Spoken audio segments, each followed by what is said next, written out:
So I've known Carrie for 8 years, and even before I went through my weight loss journey, almost 4.5 years ago, I always was challenged by that bridge that you just saw a picture of.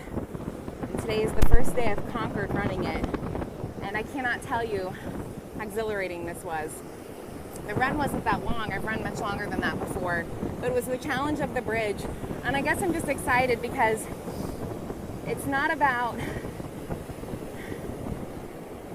finally meeting somewhere and being done. It's about constantly setting goals for yourself and moving forward. And I did that this morning, and so I just want to encourage you, never settle, always go above and beyond. So now I'm sitting on the edge of the earth looking at the Atlantic Ocean as the sea is tearing it up because there's getting ready to be a storm. So don't settle. You can do it, guys. Have a great day.